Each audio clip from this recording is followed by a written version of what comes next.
Charles Glass, thank you so much for your time today. Now, I know you've just dropped into Chalke Valley, but what are your first impressions of the festival?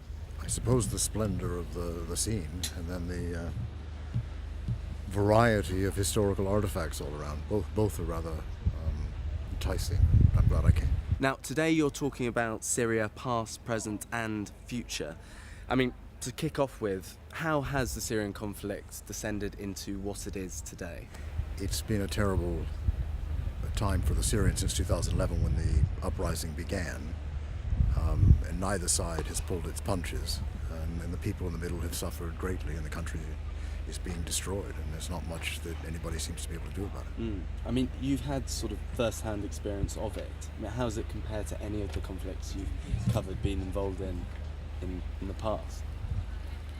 Well, in terms of armaments, certainly the wars in Yugoslavia were much more destructive because of the firepower that the Yugoslav Federal Army had, and the more modern weapons and the use of air force and so forth.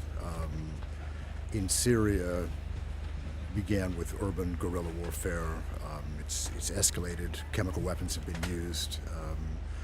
About a third of the population is now homeless. Perhaps 150,000 or more people have been killed, and this is not being done in a way that's going to make the country any better when it's all over. It'll probably be a lot worse than when it's all over. It's a tragedy for a country where people did live together rather well, although under a dictatorship. But I mean, how did it happen, do you think, that the international community just underestimated the resilience, the power of the Assad regime, in March 2011? The international community, if you mean the United States, which is the only significant actor on the stage. Yeah. The U.S. Seems to have assumed that the Assad regime would collapse the way the Gaddafi regime collapsed, the way the Ba'athist regime in Baghdad collapsed, without having considered how strong that regime was. I mean, both in terms of its security, in terms of its military capacity, in terms of even some popularity for the regime. Remember, not everyone is against the regime, and they did send arms in to the rebels and encouraged the escalation of the conflict. But the only thing that could happen was that the country would be destroyed rather than changing the regime.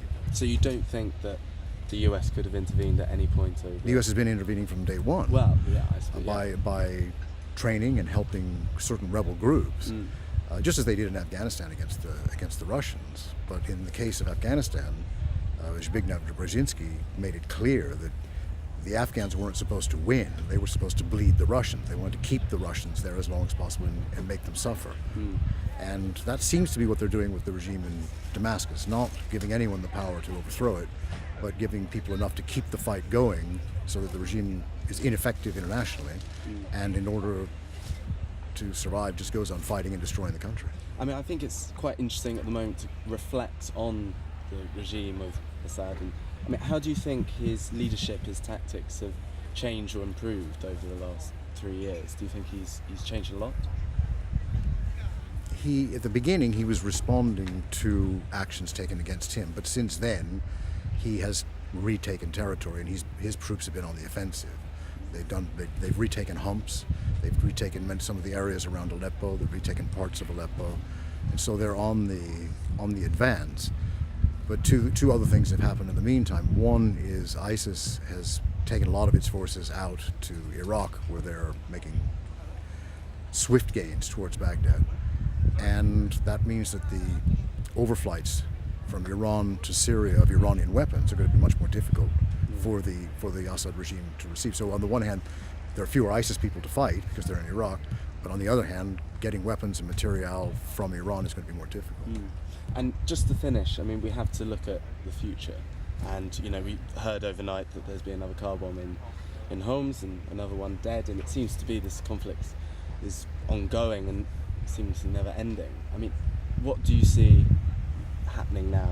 I'm not a fortune teller. I don't know what will happen. My suspicion is that the war will drag on and on, with neither side able to defeat the other, which means that that's the worst possible outcome for the Syrian people, because all they do is suffer while the two sides slug it out. Well, let's hope that this is a situation that can be resolved as swiftly as possible. And Charles, thank you very much for your time. Thank you. Thank you.